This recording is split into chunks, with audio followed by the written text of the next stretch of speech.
Sa inyong lahat.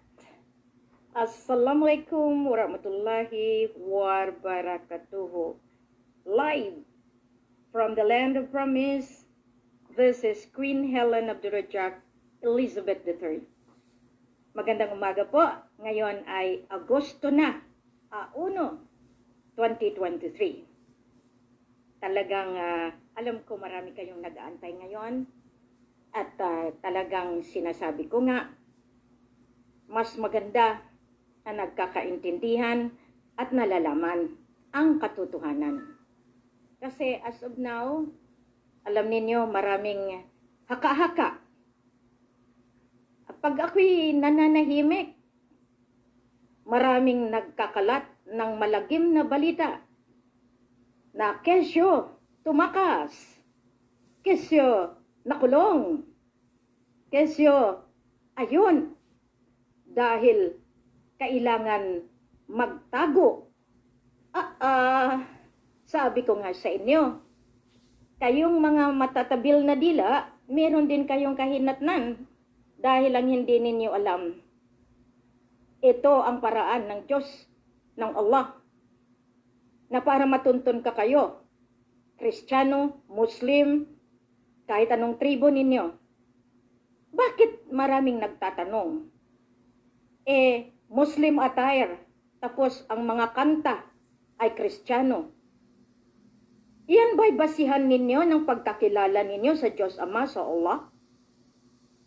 Alam ninyo merong nangyari diyan sa baha. Ang sumagip sa kanila, siyempre may mga spiritual tayo sa sagip. Tanungin ba yan ng ating mga spiritual na mga sundalo?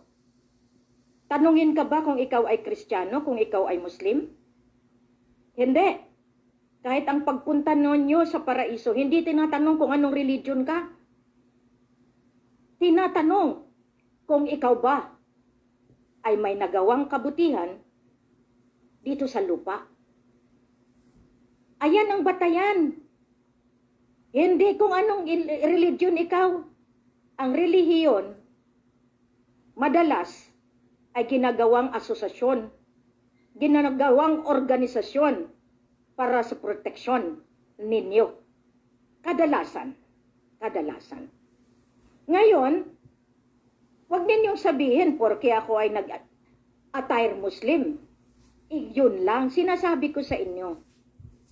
Ang Diyos hindi tumitingin sa relihiyon. Tumitingin siya sa bawat puso ninyo, sa bawat kaluluwa ninyo. Kung kayo ba ay karapat-dapat umuwi sa lupang pangako, sa paraiso na inaantay ng bawat relihiyon na mga doktrina. Subalit maraming doktrina taliwas doon sa doktrina ng Divino Gobyerno. Wala akong inaatake, never ako nag-atake ng relihiyon. Sa bagkus, nire-respeto natin ang relihiyon. Kaya nga sabi ko, coexist. Hindi yun na, porke Katoliko kayo, kayo lang ang makinabang sa yaman at pagpapatayin ninyo ang Islam. Lalo na ang tribo ng Muslim. May pagkakaiba po pag Islam po, that means kayo ay mga kasapi ng relihiyong Islam. Pag tinawag kayong Islamic, yan ay batayan na kayo ay nasa Islamic faith.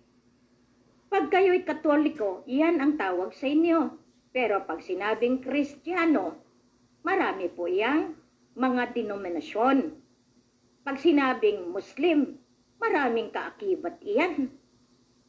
Kaya nga sabi ko, nagwatak-watak tayo sa Mindanao nang dahil pagpanig natin sa relihiyon. Alam niyo ba sa Mindanao, nung kasagsagan ng pagsakop ng mga Kristiyano during sakay magsaysay, dahil yan ang inutos na kailangan makapasok sa Mindanao, alam ninyo, maganda ang usapan. Maganda ang usapan kay Ama Pandala Pasandalan na galing mismo. Iyan, kinuha ang pamilya ko sa Negros. kinuha ang pamilya ko doon sa Iloilo. Marami kami, mga tumandok na mga Kristiyano na dinala mismo ng Radya Sulaiman. Kaya huwag kayong magmalaki dahil kami alam namin kung sino ang tumandok na mga Kristiyano na dinala ng aming mga lolo na yaan nandiyan. Sa kasagsagan ng martial law, alam niyo ba ang ginawa ng mga lolo na Islam? Para hindi kami malipol, pinaasawa sa Kristiyano ang mga kapatid, ang mga anak, para may proteksyon, para hindi mawala ang lahi ng Radya Sulaiman.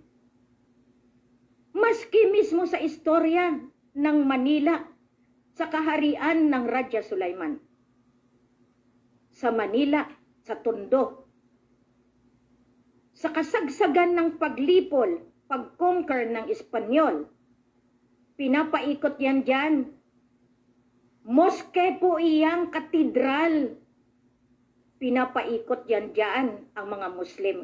Kung sinong hindi papasok sa simbahan na ginawa nila na dating moske, kahit yang Quiapo, alam nyo yan. Pag hindi pumasok, pinapapatay.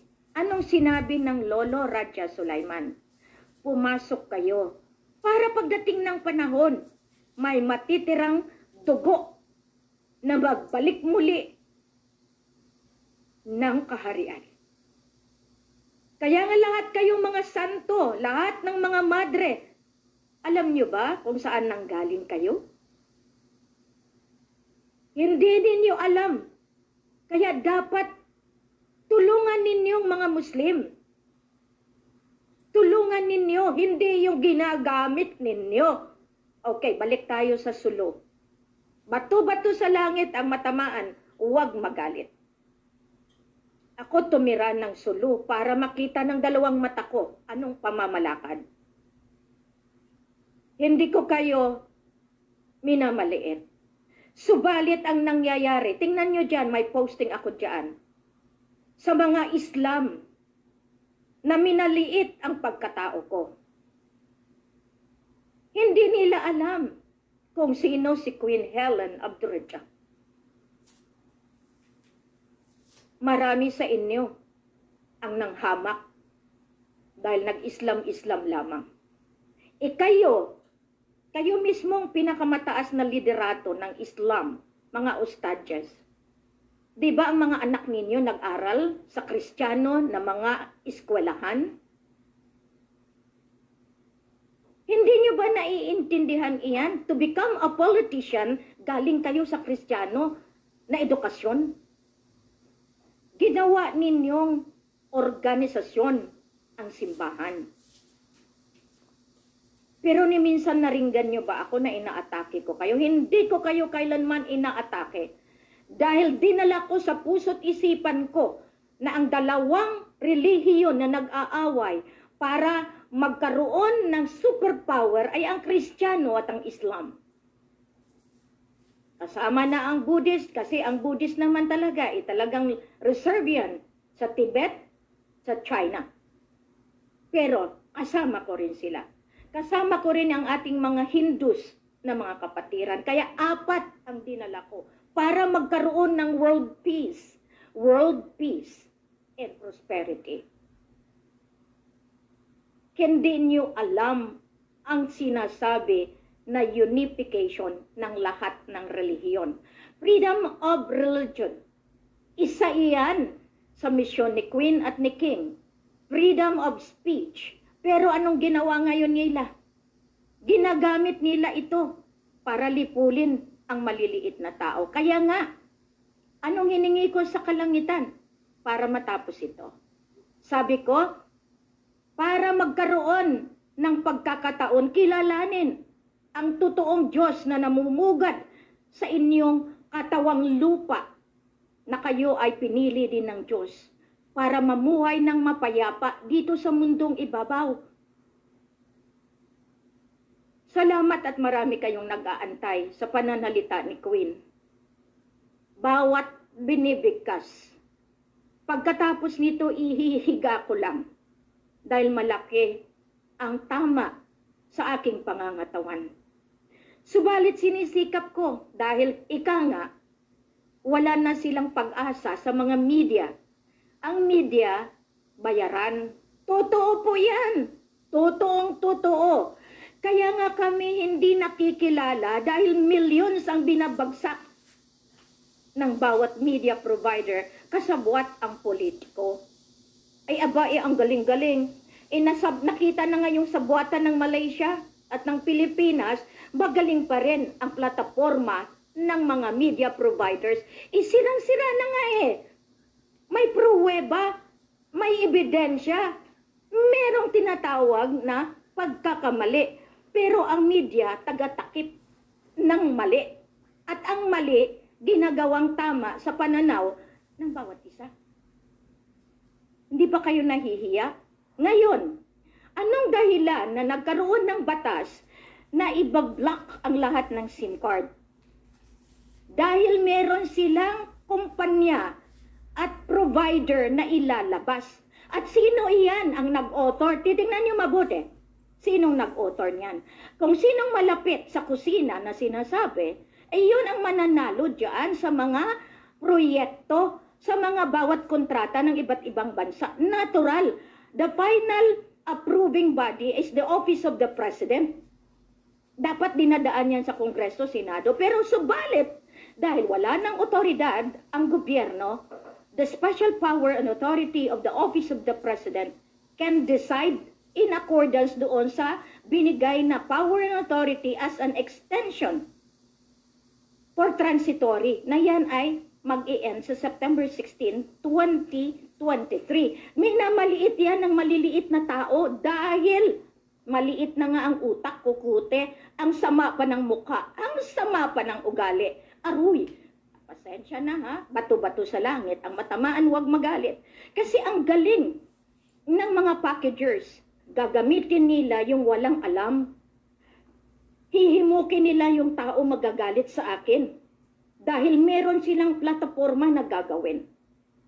May ginagawa kayo na uudlot dahil iyon ay mali. Ngayon, itong baha, na-anticipate nyo ba yan? Ginagamit ninyo ang mga teritoryo para sa pansarili ninyong interest. Oo, presidente kayo. Oo, kayo yung sa Department of Agriculture. Kayo ito lahat sa Department of Energy. Department of Agriculture and Department of Energy, kayong liderato nakaupo dyan. You will be accounted. Kasi itong ginamit ninyo. Yan, dumating na naman yung isang mataas na tao ng European Union. Tama ba yan? Tama ba yan? Pagkakamali ninyo, the more you delay the truth, the more na sinasabi ninyo, ay, nagsalita kasi si Queenie, kaya naudlot yung pag-recognize sa kanya. Wrong. Dadalawin ko kayo sa panaginip kung tama yung ginagawa ninyo. Sinasabi niyo makapangyarihan kayo. Sinasabi ninyo kausap niyo ang Diyos Ama. Tapos hindi niyo kilala ang nasa likod ko. Por Diyos, por Santo, tinuringan kayong mga Katoliko, liderato ng buong bansang Pilipinas. Hindi ko ginagamit ang maharlika sa ngayon. Dahil sinabutahin niyo mismo para kayo ang manalo. Mali. Ang nakasaad sa bawat agrimento ng buong mundo ay ang gobyerno ng Pilipinas, hindi gobyerno ng maharlika. Ginamit ko yan para maintindihan ninyo na merong dapat patutunguhan ang misyon na ito. Ang galing dahil dito ko kayo nahuhuli sa bawat plataforma na ginagawa ko at inaangkin ninyo dahil may sarili kayong personal na interest. Hindi ngayon natimbog ko kayo, pero yung bawat programa ni Queen using Maharlika stands dahil bastihan ko yan para at least sa pondo na gagawin. Ngayon, may pondo kayo? Oo. Meron po release? Oo. Sino ang final signatory ninyo? Sila ba o meron pa? Yan ang titingnan ninyo. Nakikinig kayo sa akin lahat? Nakikita na ninyo ang batayan? Pero talagang matindi. Ang mga pipitsugin na mga politika, kumo nakaugat sa pusod ng Malacanang, kumo na sa konspirasiya na mayagpag sa ibang bayan. Hindi ako nangahamak. Subalit, iyan ay kukunin din sa inyo. Kapag wala na yung puno, wala na rin sila na mga hinihimok lamang ninyo. Wrong moves. Yun ang sinasabi ko sa inyo. Wrong platforms. Dahil mas ginagamitan ninyo ng tinatawag na famous. No? Yung kilala. Sige, kilalanin natin ang mga corrupt leaders at ililistan natin. Kasi sino ang magwawagi? Kayo ba? Naalala niyo lahat in the times of the Roman Empire? Lahat ng mga tao nag-celebrate sa Pompeii. Anong ginawa ng lolo? Pinaputok ang bulkan. Lipol lahat ng mga tao na nandoon. Gusto niyo rin ba yan? Ngayon, baha. May pangatlo pa na darating. Gusto niyo pa rin iyan? Sige. Hindi ako ang sisingilin. Kayo. Dahil kayo ang nagharang sa katotohanan. Ngayon, meron pa ba kayong mukha na ihaharap? Kilala niyo ba talaga sino ang nasa likod ng hari at reynan na ito ngayon sa panahon ay talagang hinihimok na magiging liderato sa pagbabago? Meron kayong mga organisasyon na pagbabago, yes. Gamitin pa ninyo at diyan ko tinitingnan yung sabuatan mula 1950 na binigyan kayo ng lolo ng pagkakataon. Gamitin yung papel ng batas ng House Bill 42. Iyan yung umpisa na bakit kayo merong gobyerno. Na inilagay dyan na ang may-ari mismo ng sovereignty ay ang Sultan of Sulu. Kumo, yan ay pinahiram sa inyo, binaluktot ninyo at tinago ninyo na mismo ang naging sultan ngayon ay ang pusod ng Malacanang. Klarado! O diba? E ngayon, paano yan? Patay sa patay, buhay sa bahay, papatayin kayo. Dahil yan ang utos ng divino gobyerno, ang hustisya ng kamay ng Diyos Ama, ng Allah. Kaya kayong mga Kristiyano, magtanong kayo sa tama. Kung ang mga kanta nilalagay sa Kristiyano, iisa lang po ang Diyos. Iyan ang mensahe ni Queen.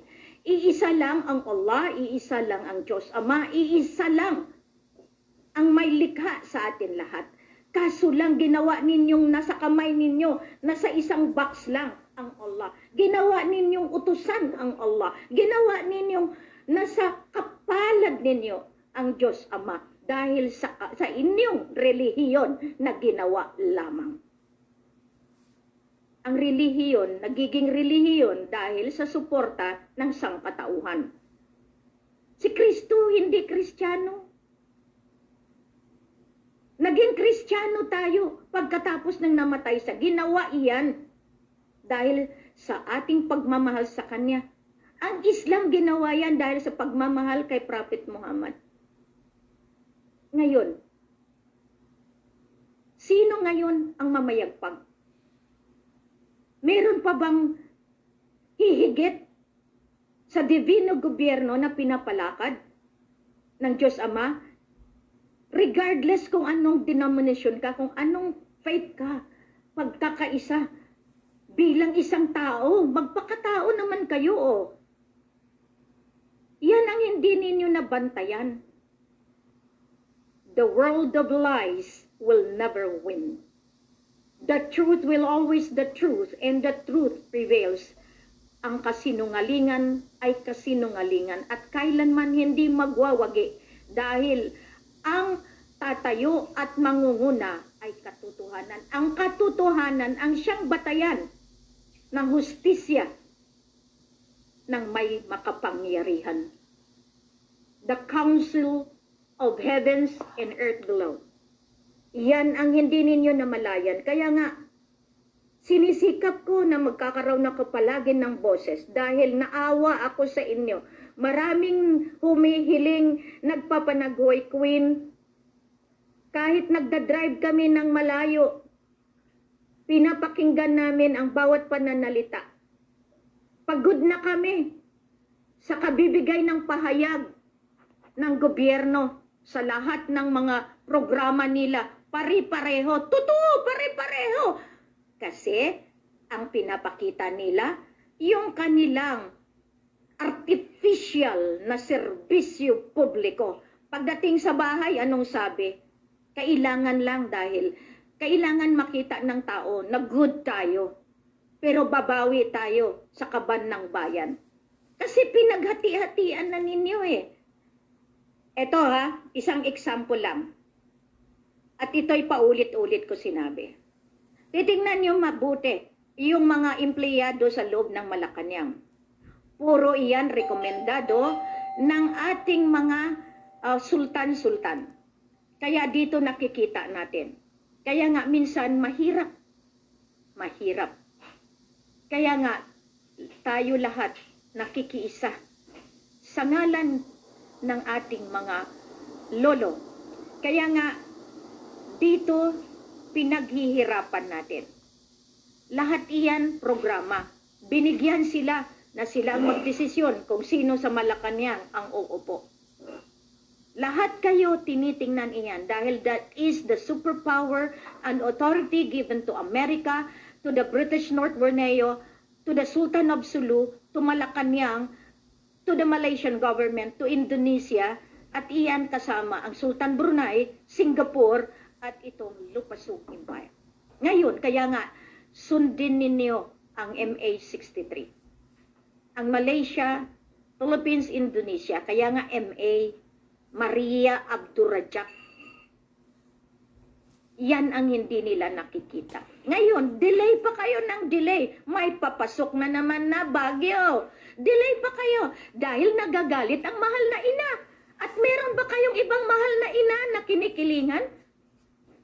Ang mahal na ina, pinsan niya yung Buhawi na siyang inuutusan ngayon para lipulin ang masasamang elemento. Dahil ginagamit ninyo sa plataforma ninyo. Hindi ninyo namalayan.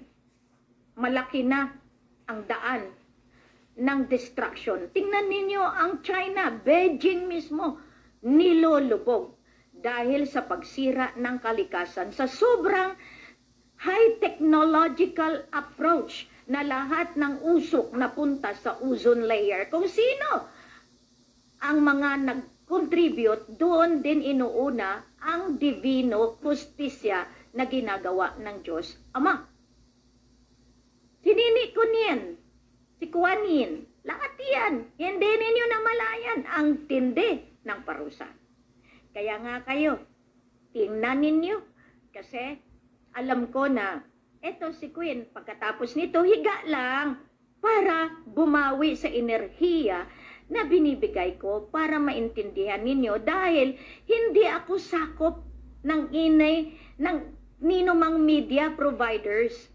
Kaya nga diyan nakikita, marami silang tropa magbantay, i-block tayo sa Facebook, i-block tayo sa ating lahat ng dinadaanan sa YouTube.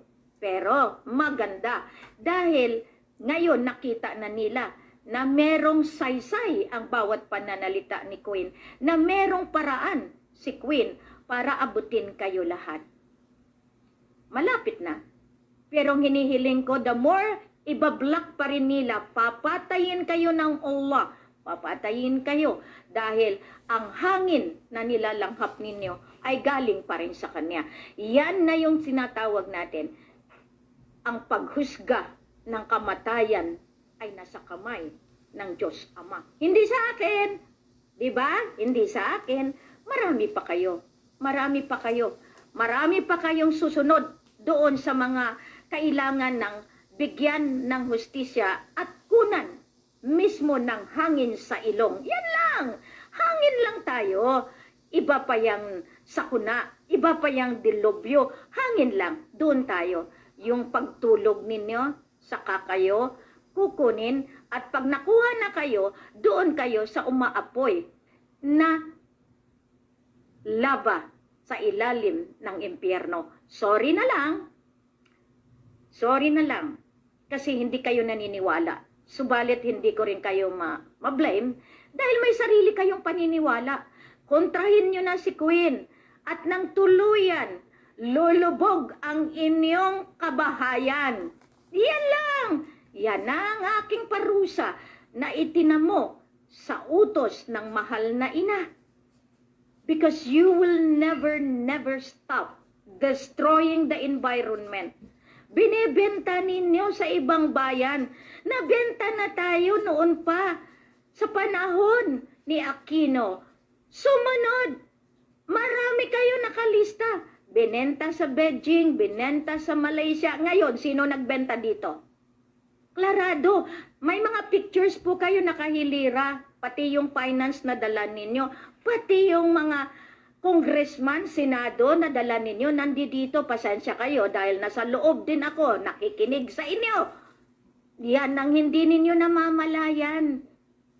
Masyado kayong secretive sa maliliit na tao dahil ginawa ninyong sa inyo ang Pilipinas. Kasi ang politiko ganito, binagi-bagi, kaya nga dito ka sa teritoryo.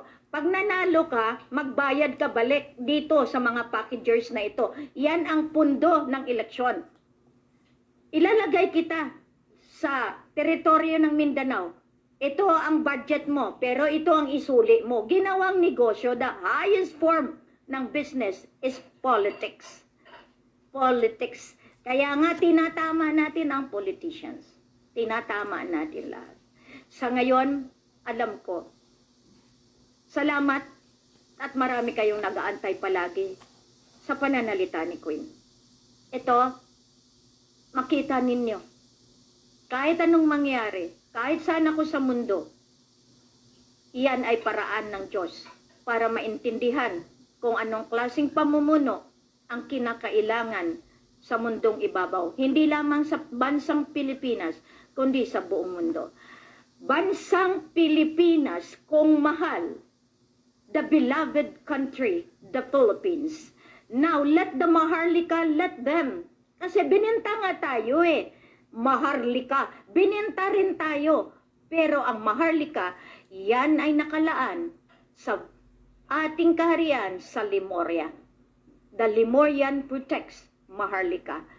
Pilipinas protected by Queen of the Philippine Islands. The Queen of the Philippine Islands will help restore, rehabilitate, restructure lahat ng recovery program natin sa lahat ng kalupaan. Ibabalik po yan sa tamang kamay. Yan ang ibig sabihin ng pamumuno ng lupang hinirang. Kantahin nyo kaya yan. Bayang magiliw, perlas ng silangan. Yan, tingnan nyo mabuti. Bawat araw, bawat event kinakanta nyo, pero hindi ninyo ninanamnam ang kasaysayan na nakaugat sa lupang hinirang, na iyan ang lupang pangako na nilalaan sa bawat pamilya na naniniwala sa misyon na ito.